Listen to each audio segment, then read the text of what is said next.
pessoal, sejam bem-vindos a mais um episódio do Papo em Dobro. Neste último episódio da terceira temporada, a gente com certeza vai falar de um assunto que não é ultrapassado: as tecnologias analógicas. Não é novidade que elas estão ressurgindo no mercado e com bastante força, porque a gente vê, né, que as pessoas estão querendo comprar discos de vinil, máquinas de escrever, câmeras analógicas, então a gente vai falar um pouquinho sobre isso hoje. Se for a sua primeira vez por aqui, prazer, eu sou Luísa Mainardes, repórter multimídia do Bem Paraná. Quem opera pra gente é o Evandro Soares e a coordenação do estúdio é da Josiane Hitz. Então vale lembrar o nosso episódio anterior, o nosso sexto episódio, a gente falou sobre o centro de Curitiba. A gente trouxe aqui voluntários, guias voluntários do Curitiba Free Walking e uma professora da UTFPR especializada em patrimônio histórico de Curitiba. A conversa tá muito legal, recomendo que você vá lá assistir. E também já dê pra gente outras sugestões pra quarta temporada do Papo em Dobro, que só deve ir ao ar ano que vem. Então a gente vai sentir falta. Mas pra nossa última conversa de hoje, a gente tá aqui primeiro com o designer, criador e laboratorista, eu sabia que eu ia pegar essa, laboratorista fotográfico do LabLab, um dos laboratórios mais importantes da América Latina. Seja muito bem-vindo, Vitor Leite. Obrigado, Luísa. Imagina! E para completar a mesa, o empresário que está desde os anos 90 no comércio de discos e que hoje é proprietário da famosa Sonic Discos, Horácio de Bonis. Seja muito bem-vindo também. Olá, obrigado. Imagina! Então, antes da gente mergulhar aí direto no assunto de hoje, eu sempre costumo perguntar, querer saber um pouquinho sobre a origem dos nossos convidados. E, pelo que eu vi, a gente tem um ponto em comum. Nenhum de vocês é de Curitiba, é isso? Nascido e criado. Não, eu sou paulistano. Eu também, olha só. É mesmo? Sou... São Paulo, capital. Sou da Lapa, e você? Perto da Estação São Judas. São Paulo tem essas coisas. Às vezes o nome do bairro mesmo você não conhece, e sim por uma referência. O nome é Vila Clementino, mas como é perto da Estação São Judas e por causa da igreja de Fica mais São conhecido Judas, como... mais legal. ali, mais pra zona sul ali de São Paulo. Isso eu não sabia, Dora. Eu acabei vendo, assim. Normalmente a gente tem ou dois curitibanos, ou um que não é de Curitiba e outro que é. Achei curioso que hoje nenhum dos dois é, mas de coração tenho certeza. Eu tô aqui há 10 anos, Horácio está um pouco mais. Eu tô há 34 anos aqui. Ok. E vieram pra cá por conta de trabalho ou por curiosidade? O que trouxe vocês pra cá, Horácio? Saí de São Paulo. Eu adoro São Paulo, assim, mas adoro visitar. Morar em São Paulo é complicado. Aí eu tinha amigos aqui, sempre vinha para cá, e aí eu vim para abrir uma loja de discos, que foi a minha primeira loja, a 801 Discos, que eu abri em agosto de 91.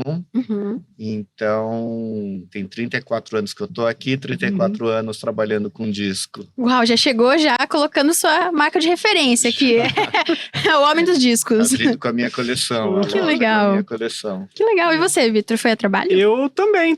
Na época eu era designer, tinha um estúdio em São Paulo, o estúdio tinha uns 7, 8 anos, e eu me mudei para cá com o meu sócio. Então a gente... achou que aqui Curitiba, primeiro, além de ser uma cidade que a gente gostava mais, quem nasce em São Paulo, ama São Paulo para visitar, mas quer sair, que nem o Horácio falou. Falou, não, eu quero um lugar mais calmo e mais barato. E, na minha opinião, uma qualidade de vida melhor. E aí a gente veio para cá em 2015, trouxe o estúdio, e aí eu levei o estúdio ainda por uns 7 anos, e esse meu sócio saiu da sociedade, saiu do Brasil, se mudou e fiquei sozinho.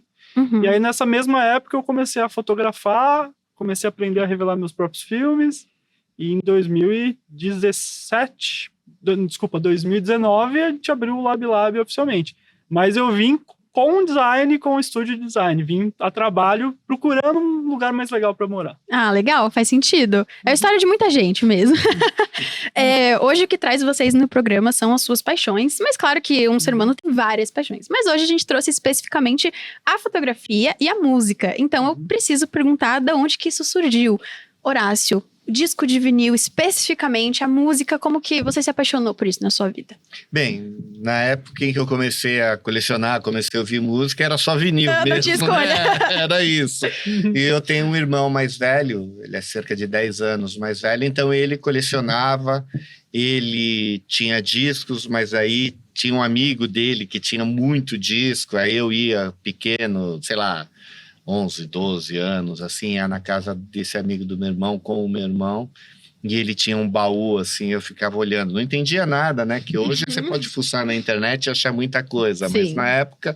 Aí eu lembro, assim, aí a fotografia, eu olhei uma fotografia de uma capa de disco E achei demais. Tinha um planador, tinha um cachorro, e aí depois um outro era um desenho. Aí perguntei sobre o som. Putz, o que vai falar, né? Não tem como. Hoje você fala, procura na internet a história e escuta, né? Sim. Aí ele emprestou para mim, leve e vê se você gosta, né? Olha, e aí começou tenta aí. a paixão, né? Daí, quando logo comecei a trabalhar, todo o dinheiro ia para disco, né? Você lembra do primeiro disco que você comprou? Então, eu lembro. Todo mundo compra um primeiro disco. Eu comprei 2 logo de uma vez. É bom, né? Pra ter variedade. O King Crimson, o primeiro do King Crimson, The Curse of the Crimson King. É aquele que é do um disco roxinho? da Boca, que sei. é clássico até hoje, né? Aí o outro, enfim, não sei porquê, nem devo ter mais esse disco, que era um Focus ao vivo. Sei lá, comprei. Mas o King Crimson permanece até hoje. uma paixão, Legal. Até hoje coleciono, tem a coleção. Tá. E quando que virou essa chavinha assim, não, acho que isso aqui eu vou querer colecionar? Porque é uma mudança mesmo. Você comprar um ou outro porque você gosta, mas você criar uma coleção, ter uma estante. Não, logo que eu tive dinheiro, porque preciso, né? Disco sempre custou caro. Aí, putz, era o que eu mais gostava, sabe? Então, toda semana eu comprava disco. Aí... Virou um hábito até, né? E quando foi... as coisas foram evoluindo tecnologicamente, então vieram os CDs, você também acabou entrando na onda dos CDs ou não caiu muito no teu gosto? Sim, se você... A primeira coisa eu gosto de música. Perfeito. Né? Então... Hoje eu não acho nenhum pecado quem não tem condição de comprar um vinil e principalmente equipamento que é caro. O que vale é ouvir. Se o que a pessoa vai ouvir em MP3, tá? E gosta e sente um prazer com isso, tá valendo. Fica prejudicado por não ter capa, por mais que se possa ver no computador, tal, no celular, é triste, Sim. né? Muito pequeno, né? Sim. Ficha técnica, etc. Mas, assim, daí nos anos 90, assim, a música. Se eu quisesse continuar ouvindo a música que era produzida, a nova música, ou dos artistas que eu gostava, dos artistas que surgiam, tal, era comprar CD. Sim. Não tinha a opção ainda, no início, de, vou baixar a música, que é uma coisa que até hoje eu não sei fazer, mas ouvir em streaming, que não tinha. Sim. Então, você tinha que comprar CD. Então, assim como eu abri a loja a 801, que foi em agosto de 91, eu abri com a minha coleção, mas eu fiquei com uma parte. Sim, né? não é toda. E aí, depois, quando as pessoas estavam se desfazendo dos LPs, todo mundo para comprar CD, né? Não queria nem saber dos LPs. Eu fui comprando, tem LPs raríssimos hoje, porque as pessoas se desfaziam, né? Legal. Então, eu tenho bastante LP, mas eu tenho muito CD também. Porque é a mesma coisa, não foi tudo de LP que saiu em CD e não é tudo em CD que saiu em LP. Então, eu tenho muitos CDs que são raros. Não é só LP que é raro, também tem CDs raros, porque só existiu o CD, não foi relançado nem em CD e nem em LP, então aquilo ali permanece como uma raridade. E às vezes nem tem para ouvir em streaming ou para baixar. Sim, que bacana isso de realmente, você gosta de música, independente do formato, você vai estar aproveitando. Né? Assim, é um pecado para alguns, mas eu também ouço música sei lá, no YouTube, coisa assim. Tem momentos em que, por exemplo, eu gosto de cozinhar, aí fazer um almoço no domingo, toma um vinho, uma coisa assim. Você não vai ficar lá trocando disco, não dá, sabe? É assim, ou você cozinha, ou você almoça, ou você escuta música. E aí é ótimo, sabe? Você põe ali, põe nas caixas, tal, perfeito, compartilha ali a coisa, Bluetooth.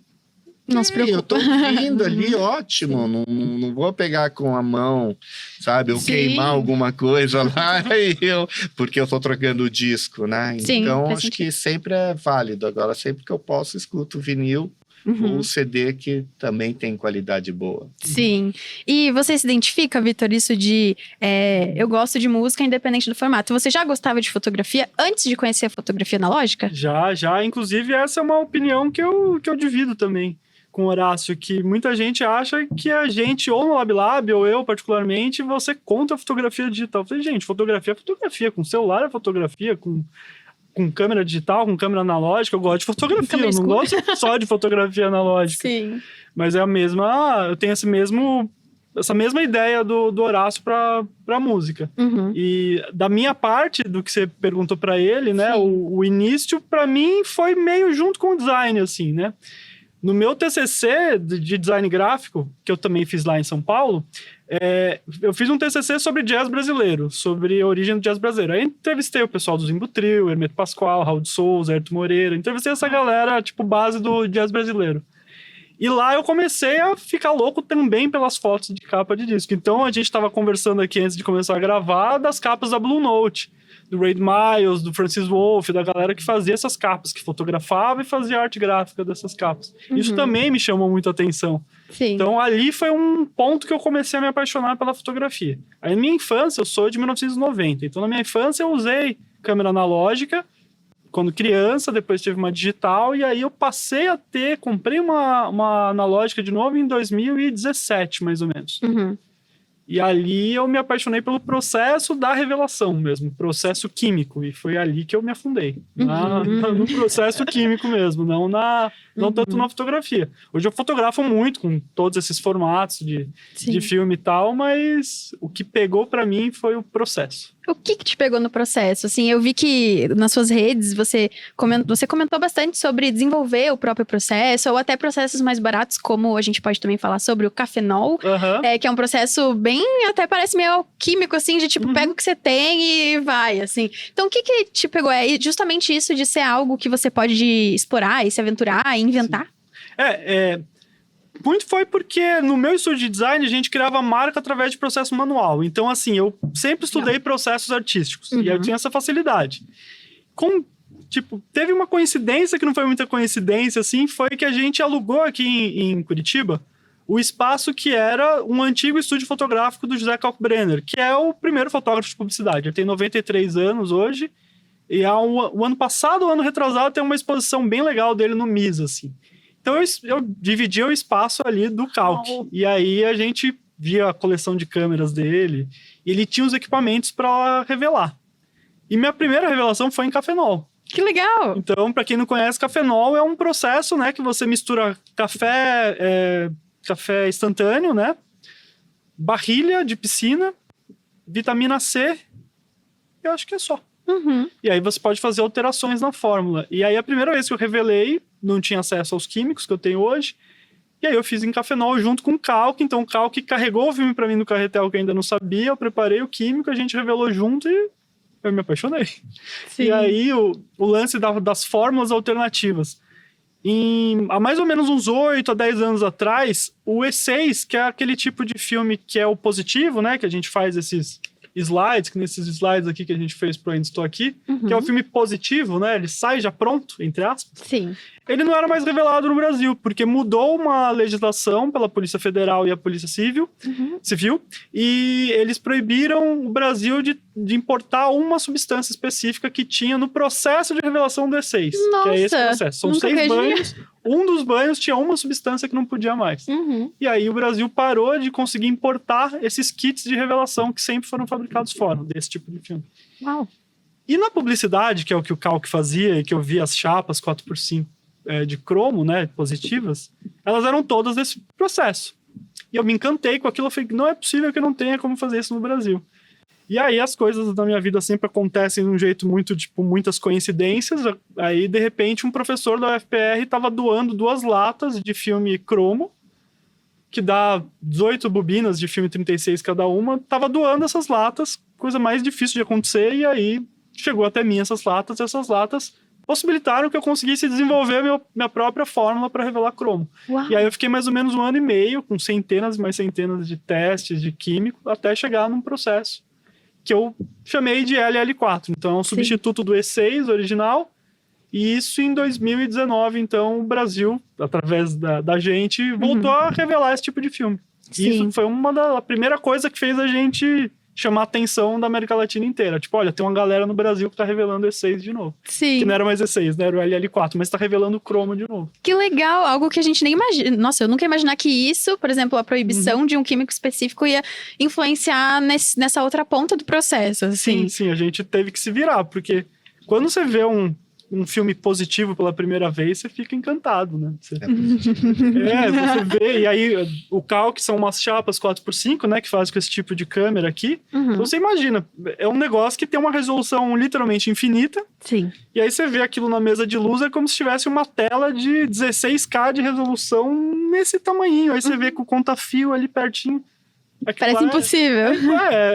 Pra quem não é da época, aquilo é surreal. Sim. Eu falei, não é possível que a gente não tenha como fazer isso no Brasil. E aí foi aí que eu entrei nessa de desenvolver essa fórmula. Eu acho, uma das partes mais interessantes, assim, que eu acho da conversa aqui agora, é porque a gente tem duas pessoas que viveram situações muito diferentes. Então, o Horácio falou que quando tava escutando música, quando na época dele, assim, de adolescente, criança, era o que tinha. Tipo, não tinha como você ter outra opção. Enquanto você, Vitor, já é diferente. Você já tinha, não sei se na época, nos anos 90, Cybershot, era... os anos 2000, ali vou dizer que na minha adolescência já tinha fotografia digital. Então, a gente tem aqui uma pessoa que viveu a época, outra pessoa que não viveu, mas está se beneficiando dessa época de ouro também, né? Horácio, pra você, por exemplo, te dá uma certa nostalgia de quando você ia e só tinha essa opção, era uma coisa que você encontrava os amigos pra ir comprar, enfim, uma coisa assim mais do dia a dia mesmo, não era tão... Hoje tem essa diferença, né, de que as pessoas, muitas pessoas não têm a vitrola em casa, ou enfim, não sabem como funciona. Eu mesmo, pra mim, é um mistério.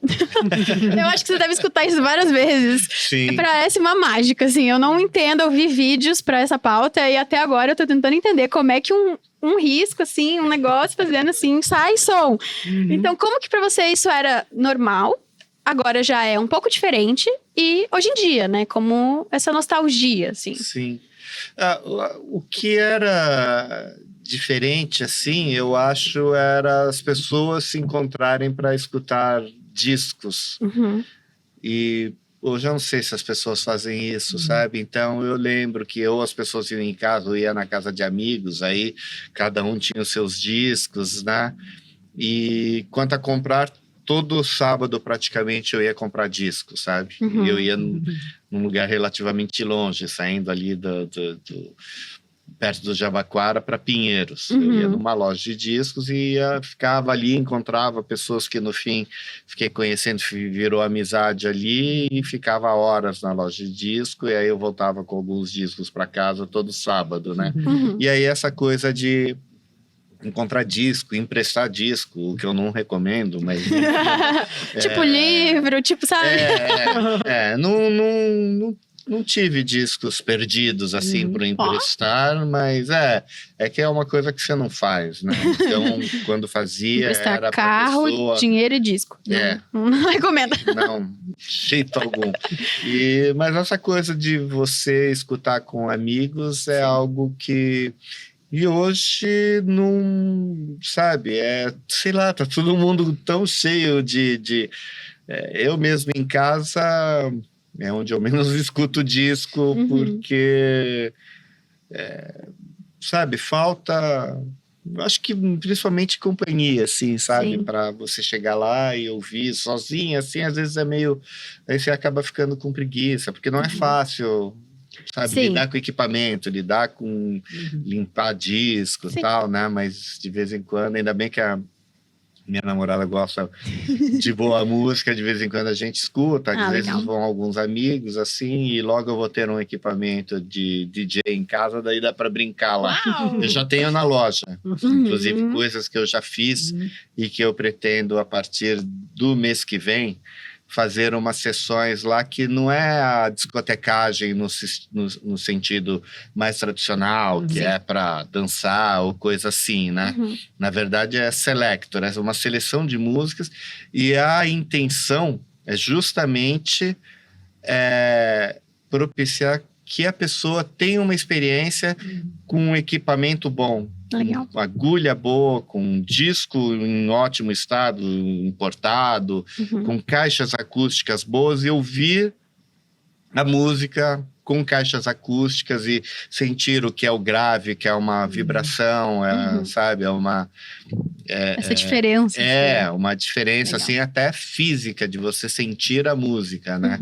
Então, é assim, as pessoas vão ter que estar cientes que, assim, eu quero ouvir música, eu quero... Assim, é lógico que não vão ser sessões longas, porque as pessoas não têm paciência, mas, sabe... Poxa, não é legal ficar no celular, sabe? Você quer ouvir? Então vem ouvir aqui, sei lá, vou tocar 10, 15 músicas, né? E escutar o que está sendo dito, o que está sendo... e assim, sabe? Como é num equipamento legal, sabe? A voz, né? Você tem o estéreo, né? O que sai no lado esquerdo, no lado direito, mas no centro você vai ouvir a voz, você vai ouvir a percussão, a bateria, e é no centro, e não existe uma caixa no centro, mas é a física da coisa, sabe? Então você ouvir o que é um grave exatamente, às vezes até músicas que as pessoas conhecem, mas não com aquela experiência de som, né? E, sei lá, porque ouviu no celular, no e com fone de fone. ouvido, ou ouviu numa radiolinha, coisa assim, sabe? E ali eu vi, então, quero fazer essas coisas. E aí juntar pessoas para ouvir e conversar também de música, né? Faz sentido essa ser uma experiência mais coletiva, né? Até antigamente, como tinha a televisão, quando as pessoas se juntavam para assistir televisão uma na casa das outras, né? Hoje isso é muito difícil. Mas eu acho interessante que, por exemplo, na questão da fotografia, eu imagino que você tenha... A fotografia é individual, de certa forma, mas imagino que você tenha encontrado uma comunidade dos analógicos. Não sei, foi o que aconteceu? Foi. Até foi por causa deles que eu abri o laboratório, porque... sim. Para achar essas pessoas, aqui em Curitiba, eu comecei a fazer um evento que eu chamava de rolê, um rolê analógico. Então, começou a aparecer algumas pessoas na época por grupo de Facebook. E aí, a ideia era, a gente saía, fotografava, e geralmente preto e branco, porque era no começo eu só revelava preto e branco, e todo mundo ia pro meu AP, a gente revelava o filme lá e digitalizava. Uau, que legal! E aí, isso fez a gente começar a conhecer mais gente da fotografia analógica de Curitiba. E isso também fez com que muita gente começasse a pedir para eu revelar o filme delas. E no começo eu falava, não, gente, isso aqui eu tô conhecendo, eu tô descobrindo ainda. Eu comecei a aceitar e acabou aí. Não parou de aceitar, aceita até hoje. Aceito até hoje, chegou no ponto que eu comecei a viver disso. Mas foi por causa dessa comunidade. Sim. E é uma comunidade de super nicho, mas é uma comunidade em ascensão desde que eu comecei a trabalhar profissionalmente com isso. É incrível, assim, a gente todo mês recebe um pouco mais de filme do que o mês anterior. Sim. E até na pandemia, quando todo mundo não sabia o que ia acontecer, isso se manteve. Começou a pandemia, a gente continuou recebendo um pouco mais de filme do que o mês anterior. Sim. Claro que a temática mudou, né? Sim. Passou a ser foto do gatinho, do cachorro em casa, da família. Janela. Tinha menos foto street, menos foto de rua, mas a galera continuou. Até porque se descobriu o tempo, né, naquele momento, assim. Exatamente. Faz sentido, E a temática do registro muda, mas a vontade de registrar... A gente tem muitos clientes, assim, que a gente sabe que eles são viciados em fotografia. No sentido de que tira, às vezes, a mesma foto que sempre tirou, mas porque fala que tem o prazer de clicar e o prazer de esperar pra ver o que saiu dessa foto. Que legal. Então tem muitas relações com a fotografia e com a fotografia analógica. E nesses dois mundos, né, a gente tem... E no mundo analógico em si, a gente tem um denominador comum muito claro, que é a limitação. Então, a limitação de espaço num disco, a limitação de cliques, a limitação de revelação. Como que vocês imaginam... Por que essas limitações são tão importantes, né? Você falou um pouquinho da espera. Acho que talvez seja por aí também, né? De você entender que tudo tem seu tempo, né? E que você tirar 1 milhão de fotos pelo celular e escolher uma, às vezes... Pode não ser tão interessante, mas eu acho que isso é muito claro, né? Em um mundo ilimitado, as pessoas têm buscado por limitação. Vocês percebem isso? Faz sentido pra vocês? Faz todo sentido. Tem até um meme muito clássico que é tipo, fotografia analógica. Essa câmera fazia uma chapa por vez. A chapa ficava legal. Essa fazia 12 fotos por vez. 6 ficavam legal. Essa fazia 36. 6 ficavam legal. O celular faz 1000. 6 ficam legais. Sim. É tipo isso, né? Eu até, é um negócio que eu acho bem legal, porque no estúdio de design, eu fotografava o processo. Como a gente focava em processo, eu fotografava muito. Eu metralhava, eu tirava em estúdio isso, né? Tipo, montava a iluminação, eu tirava, às vezes, 20 fotos idênticas, assim, literalmente idênticas, não sei por quê.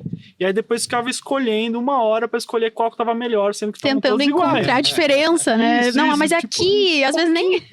E aí, na fotografia analógica, por ter a limitação, a gente se reeduca e a gente reaprende a fotografar, entre aspas, de verdade, né? Porque a gente pensa em tudo que a gente tem que fazer para clicar.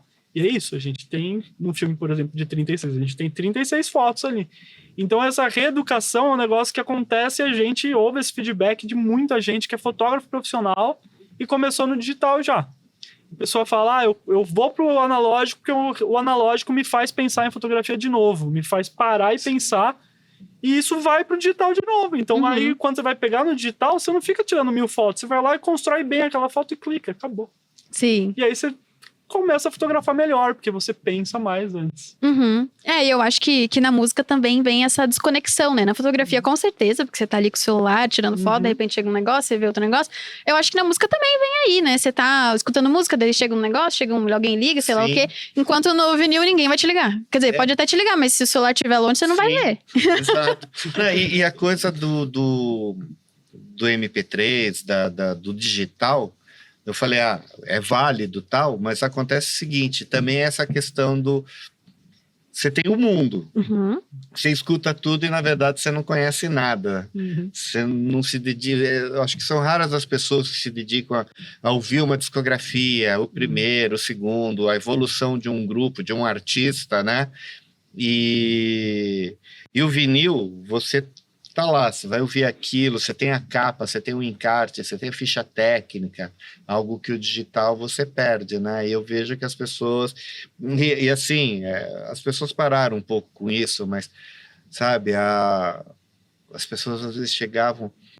porque eu tenho não sei quantos tera de música, assim, sabe? Que dá uma dimensão, assim, de uma coleção... infinita. Poxa, maior do que a que eu... durante 30 anos fiz, sabe? Ou mais, né? E o que você conhece disso tudo que você tem? Verdade. Não sei, sabe? Não é quantidade, né? É você ir lá, é uma questão de qualidade e é questão de você conhecer a coisa, né? Então é isso, é como você tirar 1000 fotos, sabe? 5 ficarem boas. É? Porque 5 você pensou, né? 5 você se dedicou. E daí você tem essa frustração das 995, nossa, mas... E que custaram pra fazer tanto quanto as boas, né? Sim. Tipo, também teve um custo pra você fazer isso. Faz sentido. E pode falar. Não, eu ia comentar porque eu também coleciono, tem uma coleção acho que ínfima perto do Horácio, mas eu também coleciono um disco. E é um prazer pra mim, se chegar em casa, geralmente chego do trabalho, eu coloco um disco, isso é quase diário, assim. E aí eu coloco um disco, se você ouve o disco inteiro, ouve o que a pessoa quis dizer, entende a ideia do lado A e do lado B, entende os últimos... do lado A e B é demais. É isso, muito legal. Essa separação, né? E a ideia de ver as músicas que ficaram mais pro fim da face, pro fim do lado, aí você entende que talvez é uma música que precisa de mais qualidade, tá no começo, por causa vai ter uma resolução maior. Tem toda essa coisa, mas tem também, tem um artista que eu gosto muito, assim, que eu sou fascinado, que é o Jimmy Smith, que é um organista de jazz. E eu lembro que nessa época que a gente baixava, eu baixei num grupo que era discografias do Facebook. Eu baixei 94, lembro até hoje, 94 discos do Jimmy Smith. Ele lançava 2, 3 discos por ano, assim, tranquilo. E aí você me fala, quais discos você lembra dele? Eu lembro de 3, assim, 4 que eu tenho hoje em LP. Mas é isso, você Mas a sensação de você, nossa, agora eu vou saber tudo, ela é um pouco ilusória, né? Tem até um podcast que eu ouço semanalmente, que é o Ronca Ronca. O Horácio deve conhecer. Não o Ronca Ronca, ele é do Maurício Valadares, que ele é um fotógrafo também, fez várias capas. E ele ele é jornalista? Ele é jornalista, mas jornalista e fotógrafo. Ele tem esse podcast que era um programa de rádio, que teve em várias emissoras, e hoje tá como podcast. Hoje faz uns 5 anos que tá como podcast. Ele diz assim que tá há acho que 40 anos com esse programa, com o Ronca. Que legal, um abraço aí pro Maurício. E ele é só LP. Então o que eu gosto é ele e uma outra pessoa, mas é focado geralmente no Maurício Valadares. e ele fica falando toda a ficha técnica. Então a gente ouve músicas que ele põe lá na discoteca dele, Uhum. e aí ele fala de, tipo, quem foi o produtor, quem foi o baterista, quem foi... Nomes que a Isso gente não costuma escutar, né? Então, isso é muito legal, porque a gente que, tipo, eu também fui músico de jazz em São Paulo, então eu sempre fui ligado nos músicos individualmente, não só nas bandas. Sim. E é muito legal você ver, tipo...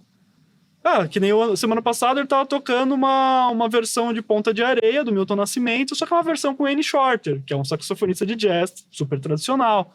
Com o Herbie Hancock, que eu sabia que era o Wayne Shorter, porque o saxofone do Wayne Shorter é inconfundível. Mas eu não sabia que era o Herbie Hancock tocando piano naquela versão. Então, cara, essas coisas a gente só vê quando você tá ouvindo um programa de alguém que é dedicado à música, ou quando você tem um LP. Sim. Que é isso, Sim. né? Você vê o encarte, você vê o verso, A né? letra. Uhum. Que legal. Isso é muito legal, tipo, mas é uma tradição. E nem tudo que a gente tem em LP tá em MP3. Tem um outro artista que eu gosto muito, que é o Milton Banana, um baterista, tem 2 discos dele no Spotify, mas eu tenho uns 5 lá e tem muito mais, além dos 5 que eu tenho. Sim, Então sim. tem coisas maravilhosas, versões que... A gente tem essa impressão de que tudo tá na internet, mas Não tá. muita coisa não tá na internet. E eu acho muito interessante que o Horácio viveu esses 2 momentos bem diferentes, né? Tá vivendo. Então, esse Sim. início dos anos 90, ali com uma loja de discos, e agora 2025. Como que você faz essa diferenciação? Você consegue ver essa diferença no comportamento dos consumidores, dos ouvintes, assim, ou até na produção e lançamento dos discos?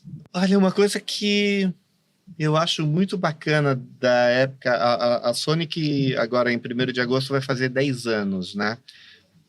Então já vai ser uma loja com um tempo de vida maior do que foi a 801. Uhum. Agora, hoje eu vejo muito mais garotas ouvindo e comprando Olha que disco legal. do que era nos anos 90, sabe? Uhum. Nos anos 90, assim, eu lembro, tinha, sei lá, 2, 3 clientes, assim, que tava sempre lá e tal, mas não lembro. Hoje você tem, nossa, muitas, assim, Que ouvindo. fantástico. Muitos jovens ouvindo coisas interessantes, assim, às vezes vem por causa dos pais e tal, né? Uhum. Mas eu vejo eles um pouco tímidos, assim, sabe? É legal ter uma interação, Uhum. né? Conversar sobre música. Por isso que eu quero fazer essas seleções, porque inclusive é tocar e comentar um pouco. Não vou ficar falando o tempo todo em cima da música, mas comentar algumas coisas, sabe? Ó, escute isso ou aquilo, tem tal pessoa, sabe? Uhum. Tal participação de tal músico, né? Que às Sim. vezes umas participações elas fazem a diferença, né? Sim, Então que legal. essa coisa de, sabe, as pessoas pararem para escutar música e escutarem assim, sabe, tendo todos os do melhor som e uma reflexão sobre a música, né? Sim, que legal essa observação de ter mais garotos. Eu achei muito Sim, interessante. é bem bacana. bem Esse é um específico, negócio, né? assim, que eu acho demais. Mas é muito, sabe? Sim. É muita diferença do que nos anos 90 e eu não consigo explicar. Uhum. Não sei. Sim, mas que legal. Continue assim, que aumente ainda mais. Legal. Vou fazer ideia também. Né? Pois é, e é uma observação que é até simples se você pensar, né? Tipo, nossa, pensando visualmente, você consegue enxergar antes, consegue enxergar agora. Então é até uma conclusão simples de chegar, mas é muito interessante. Sim. E eu também incluo nesse ponto aí, porque eu só fui comprar uma vitrola ano passado e comecei a comprar ano passado. Sim. Então, quando você falou isso, eu falei, nossa, ele deve ter me visto lá em algum momento também. E ter pensado, ó, mais uma garota. Então, que legal. Eu não vejo todo mundo que passa lá, porque... Claro, muita Não, gente. E a maior parte das pessoas, do fim, a maior parte consome música, pop rock internacional, sabe? Uhum. Que fica na parte de baixo da loja. Eu eu fico sou no assim. mezanino, Ah, é verdade. que é só música brasileira. Aham. Eu fico lá, então Legal. tem muita gente que às vezes acaba não tendo interação, mas eu espero que quando fizer esses convites as pessoas se interessem Manda pra gente. e vão lá para ouvir É demais. de Sim. tudo, porque vai ter também música brasileira, sabe? Uhum. Tem um músico que eu gostava demais que ele falava, ele tinha uma frase sensacional assim: eu não toco nenhum instrumento, por isso eu toco todos. Então assim, tem DJs, não é DJ, é um selector, né? Enfim, tem gente que independente de tocar ou não, vamos dizer então, colecionador, né? Uhum. O colecionador de rock progressivo, ou só de música brasileira, ou só de jazz, ou só disso, daquilo, assim. Meu gosto é tão eclético, cabe muita coisa. Então tem muitas praias ali que dá para fazer seleções inusitadas, assim, Que sabe? legal. Uhum. E é isso que eu penso em fazer, né? Sim, muito legal, gostei. E pensando agora um pouquinho no Lab Lab também, né, que tem menos anos Uhum. do que a Sonic Discos, mas ainda vai completar esse ano 6 anos, ou já completou? Completou 6 anos em janeiro, 7 de janeiro que vem. Que legal. Uhum. E não tem como a gente deixar de falar de um momento muito legal pro laboratório, que foi quando vocês puderam contribuir na produção do Ainda Estou Aqui, Sim, com as fotos. Eu vou pedir pro Evandro passar, a gente trouxe as fotos que vocês colocaram lá nas redes. Do E processo. isso! Ali, né? E enquanto ele vai passando, eu queria que você contasse um pouquinho como que foi essa Sim. experiência, como que surgiu, como que foi do início até o final, assim. Ó, pra vocês terem ideia, o que é mais comum pra gente é receber acervo e digitalizar esse acervo. Então, passar do filme pra digital. Sim. E aqui a gente recebeu o desafio oposto, que era, a gente tem as fotos digitais e a gente precisa fazer os slides. Eu até trouxe alguns aqui. Sim. Então, a gente precisava fazer uma técnica que passasse as imagens digitais pro filme para depois revelar.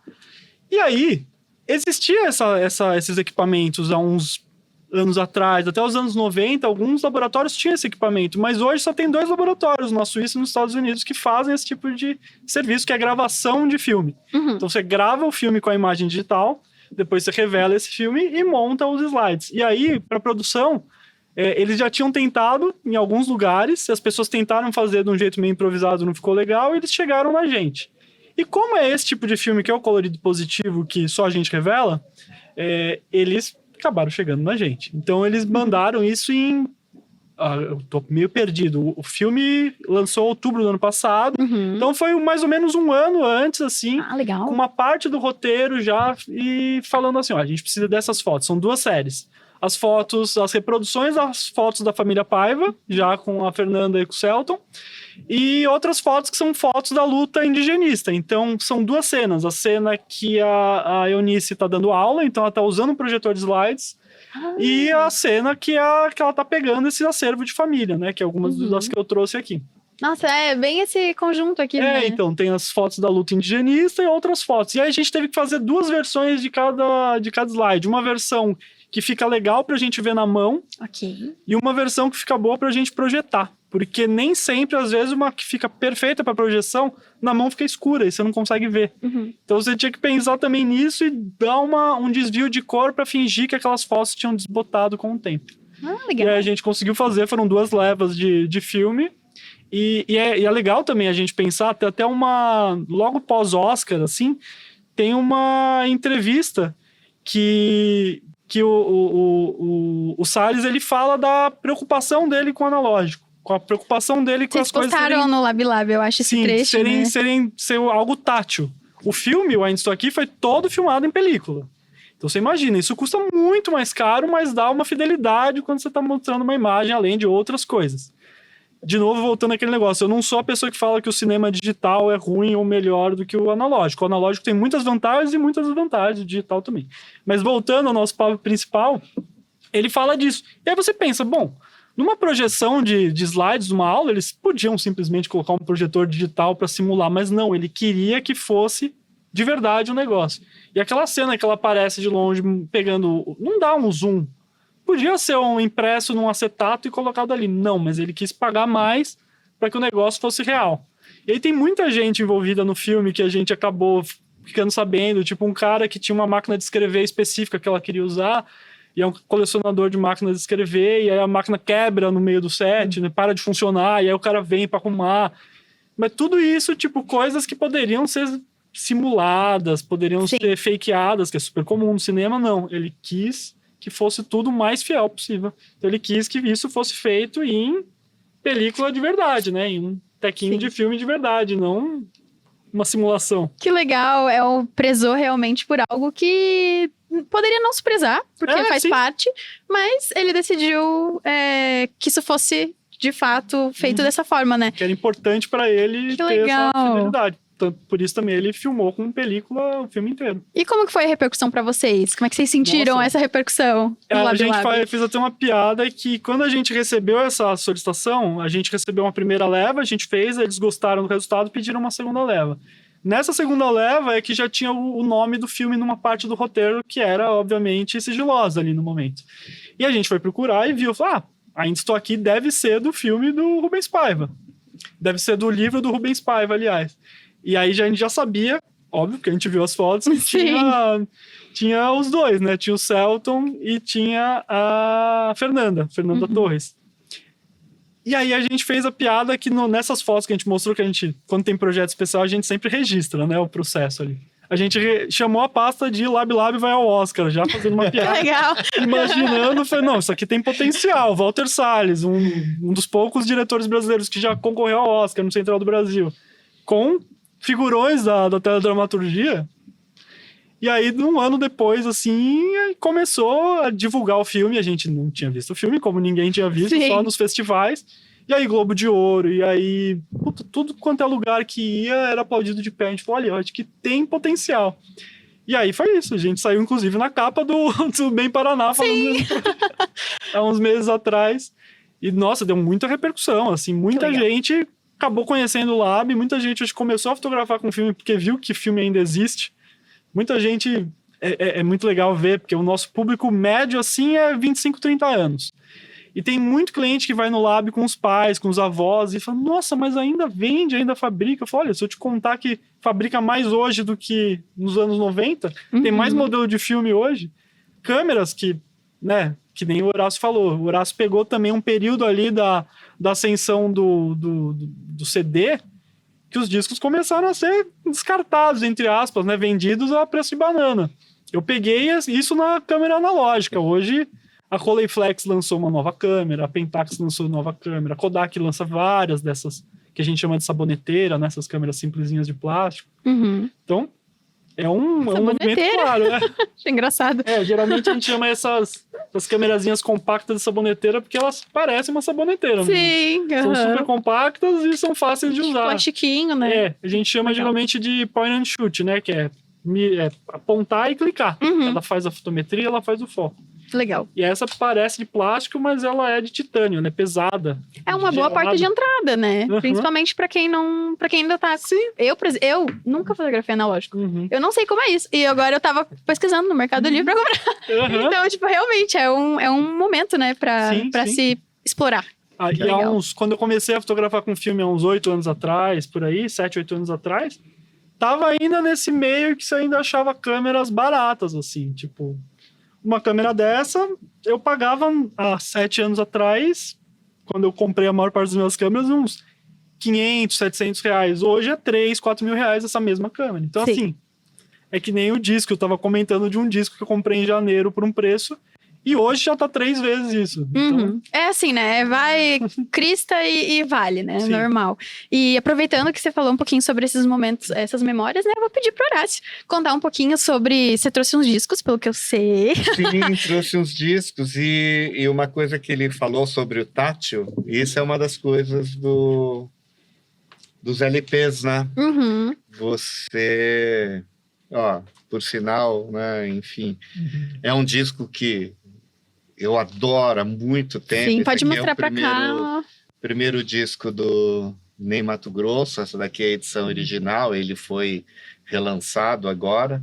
Até aqui eu preciso vinha uma tira aqui, assim, essa daqui eu preciso refazer, assim, mas assim, uma coisa que era uma super produção para... Então vinha essa tira aqui, né? E um timing fantástico aí, né, com o filme.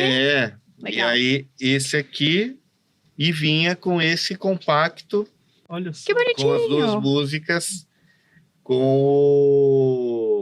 o Astor Piazzolla. Isso é maravilhoso, né? E é maravilhoso. Esse disco é maravilhoso, sabe? Então, isso assim, é o tátil, né? De você pegar e você ver essas fotos, aí algo você que foi ter pensado, esse compacto, aí você tem aqui o encarte onde tem as letras, tem a ficha técnica, tem todo um texto, como que foi a reunião dos músicos, como que foi fazer esse disco e tal. Então, isso é a coisa que, assim, ouçam em digital, se for o caso, porque o disco é belíssimo, mas essa experiência é muito bacana, sabe? De você ouvir o disco e você ter essa parte... A parte gráfica, assim, é uma coisa incrível dos... Então, tem a coisa dos discos, assim, de... sabe, a fotografia... Bom, aqui vai ficar meio, acho que com um pouco de brilho, né? Mas a fotografia, a capa, né? Aqui, esse aqui, que lindo. Os desenhos. Então, muitas vezes... você fica apaixonado, assim, por uma capa, por uma fotografia, né? E aí depois você vai ouvir, aí o som bate, né? Sim. E curiosidades, da coisa de colecionador, né? Então, que nem esse músico aqui, eu coleciono todos os discos dele. Ele era da banda do Nick Cave, então todos os discos do Nick Cave, aí ele, os discos solo dele, os discos da PJ Harvey que ele participa, né? Então, e a coisa da loucura do colecionador de... Esse disco eu vou dizer que é mais ou menos, mas tem uma música aqui que é e às vezes é sobre absurdo, isso, né?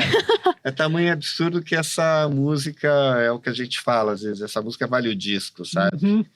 Então eu peguei esse disco, até peguei hoje esse disco para mim, esses aqui peguei tudo hoje, assim. Que legal, né? Você foi olhando e foi pensando, o que eu... Não, esse aqui eu pedi, esses dois aqui eu pedi especialmente para mim, né? Esse aqui... De quem que é esse? É Terror Vision. Na verdade, eu não sei direito da onde eles são, se eles são colombianos mesmo. Que legal. Mas... porque é isso, é Terror Vision, não, Terror Cactus. E aí eles têm uma máscara e tem um ritmo chamado cúmbia. E...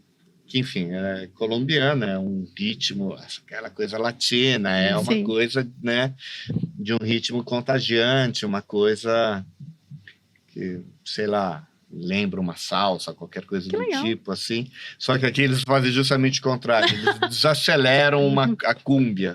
Então é uma cúmbia desacelerada, sabe? Que legal. Então as facetas, assim, sabe, de algo diferente que é uma coisa que lá na Sonic Discos rola bastante, discos diferentes, porque ter disco do Led Zeppelin, do The Doors, do Fleetwood Mac e tal, não vou dizer em qualquer lugar tem, mas são discos comuns. Sim. E você não precisa falar, esse aqui é o Led Zeppelin, que foi uma banda assim assada, esse aqui é o Fleetwood Mac, esse disco tal e coisa. As pessoas vão lá, eu quero o Fleetwood Mac, eu pego lá já o Fleetwood, o Led, o Doors, ou o que seja, sei lá, discos brasileiros, Caetano Veloso, Milton. Você não precisa ficar apresentando nada, né? Sim. E você precisa ter esses discos. Então, é um acervo grande que tem uma grande parte do que é clássico, né? Mas aí, para alguns clientes, que é uma coisa que vem desde a 801, você tem que ter um material diferenciado, assim, que você fala, olha, escuta isso aqui, né? Sim, dá uma chance. É uma coisa diferente e tem gente que já vai procurar isso, né? Então, as facetas de um colecionador. E aqui só para... Aqui não é exatamente pelo disco, porque é Violinos Mágicos, número 2, mas a capa é do Aldemir Martins. Que bonito. E ele fez uma série de capas para essa gravadora. Então, isso é algo que aí é um vinil, não adianta, isso aqui não é o digital e nem é o CD. Aqui não é exatamente a música, mas a capa, uma capa... obra de arte. A obra de arte. Hoje, qual que é o tamanho da sua coleção? Poxa, eu não sei, mas deve ter 6, 7 mil, legal, qualquer coisa do tipo, assim. Fantástico! Então, a gente está finalizando a nossa conversa, infelizmente. Mas antes eu vou deixar uma última pergunta, né? Que realmente é bem pessoal, então podem ficar à vontade. Mas, afinal, qual que é o apelo do analógico para vocês? É charme, é estética, é nostalgia? O que para vocês é tão importante que vocês continuam, né, comprando discos, comercializando, revelando filmes, explorando? Começar com você, Vitor. Olha, é difícil porque é um pouco de tudo. A gente sente isso pelo recorte dos nossos clientes. Como eu disse, mais ou menos a média ali está nos 25, 30 anos, mas a gente revela boa parte das novas capas de discos brasileiros passam pela gente. Legal. Então, por exemplo, uma clássica do ano passado foi o Milton Esperanza, que a gente revelou lá. Então, as pessoas continuam fazendo ensaio de moda, continuam fazendo capas de disco, trabalhos mais importantes, continuam usando filme. Por quê? O filme ainda tem uma vantagem ali, que é o alcance dinâmico. Então, a gente tem mais informação de alta luz e mais informação de baixa luz. O sensor digital ainda não conseguiu chegar ali. Uhum. E tem a estética, digamos assim, da cor do filme. Tem muitos filmes, cada filme tem uma cor diferente. Então, as pessoas continuam trabalhando nisso. E se a gente for pensar, por exemplo, em grande formato, ou médio formato, né? Tipo, que nem uma câmera dessa que é dos anos 50... Essa câmera faz uma foto de 6 por 6 centímetros, né? A gente chama de 6x6, 6 por 6, quadradinho. Essa foto digitalizada consegue ter uma resolução superior à maior parte das câmeras digitais. E aí a gente consegue, então, às vezes, também ganhar resolução e definição. Então tem esse recorte, assim, que é um recorte minoritário dos clientes. Uhum. Se a gente for falar por quantidade, eu acho que a maioria é pela estética mesmo. Pela estética das cores do filme e estética barra nostalgia, digamos. Ah, legal.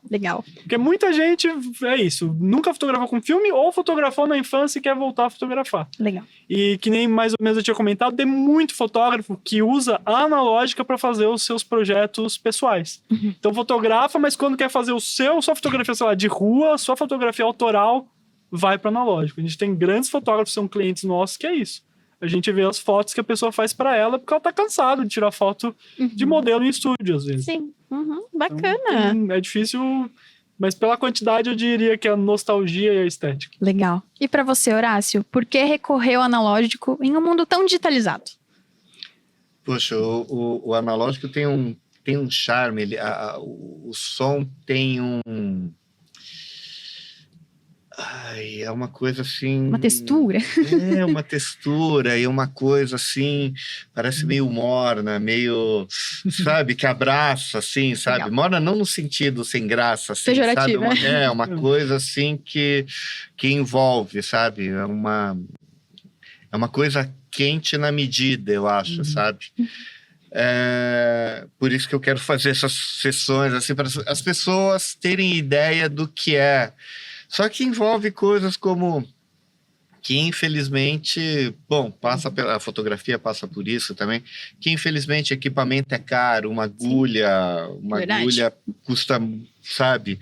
Então, poxa, felizmente eu estou num momento da vida onde eu posso me dar o luxo de gastar em algum dinheiro em equipamento, em agulhas, em caixas, em cabos, coisas assim que proporciona ter esse som. Mas aí não é só isso, o vinil tem essa questão da capa, não tem jeito, é o que da fotografia, é tamanho aqui, é 32 por 32. Sim. Então você tem muito mais o mundo inteiro, possibilidade de você ter uma obra aqui, de você ter uma fotografia, de você ter uma pintura, o que quer que seja, um desenho, nesse formato. Ter a coisa tátil, você está pegando o disco, você está abrindo, você está, sabe, pegando aqui a letra e você está vendo quem toca. Aí você derruba um cafezinho sem querer, tipo assim, faz parte Senhora, também. Não, tanto que na loja assim, só vai poder tomar vinho branco, porque se tomar Vinho tinto. O único acidente que aconteceu com um disco meu, ainda bem que derrubaram um vinho tinto e aí ficou uma mancha que até combinou ali com a capa, sabe? Não dá para perceber que aquilo lá é... Mas até essas imperfeições, né? Elas também fazem parte. É isso, sabe? Legal. Então, mas o som é um som mais quente, assim, Sim. sabe? Que envolve mais. Então o analógico não vai morrer. Não. Até vai. lembrei, quando eu era criança, minha família tinha um disco do Michael Jackson. Eu não lembro exatamente o nome desse disco, mas é aquele que tem uma capa que é uma infinidade de coisas. É um artista norte-americano que faz. É a cara dele, mas é feita com 1000 coisas. Eu lembro de ficar, tipo, na minha memória, horas, olhando e vendo cada detalhe daquela fotomontagem. E vendo algo novo toda vez. Isso. Aí tinha um bichinho que saía num carrossel, tinha um cachorro voando. Tudo fazia a cara do Michael Jackson. Que legal. Eu falava, cara, isso no CD já não dava Menorzinho. esse negócio, mas... Isso aí. Tem um disco dos Stones que tem os Beatles lá. Só em LP pra você ver no digital, você não vai ia achar. E tem muito disco, eu tenho muitos discos desses de teste de som, que chama, tipo, sei lá, High Fidelity. O nome do disco é High Fidelity. E aí é umas capas genéricas, só que muito legais. Sim, eu tenho. Legal. Eu tenho até enquadrado em casa, assim, porque Pô, as capas eram geniais. Maravilhosas, assim. Aí às vezes tem coleções. Eu tenho uma lá que são, tipo, serigrafias de uma... Puta, como que é o nome? Mas, bom, tem uma serigrafia de uma seringa. E aí, um dia eu fui limpar as capas e eu limpei e eu borrei aquilo lá, porque era serigrafia, não era impressão offset. Sim, aí até esquece, né? Então, e é isso. Tem que tomar cuidado, tem muitas técnicas ali. Perfeito! Muito obrigada, gente, pela participação de vocês. Foi muito especial ter vocês aqui, principalmente pro nosso último episódio da terceira temporada. E é isso, espero que vocês voltem mais vezes. Obrigado pelo convite. Fiquei muito feliz e justamente porque a conversa vai continuar aqui. Com certeza. A parte de fotografia que muito... Na verdade, tinha umas coisas que eu não sabia, mas... Enfim, muito interessa, né? Paixões compartilhadas. Interage, né? As artes. Fechou. E muito obrigada a você também que assistiu até agora. Não esquece de deixar um gostei. Já comenta quais outros assuntos você quer ver aqui no Papo em Dobro para nossa próxima temporada. Vem aí a nova temporada do Barulho Curitiba. Então a gente vai trazer artistas da música local aqui de Curitiba. Vocês já estão acostumados, é a terceira temporada do Barulho também. Então a gente espera ver vocês por aqui. Até a próxima. Tchau, tchau.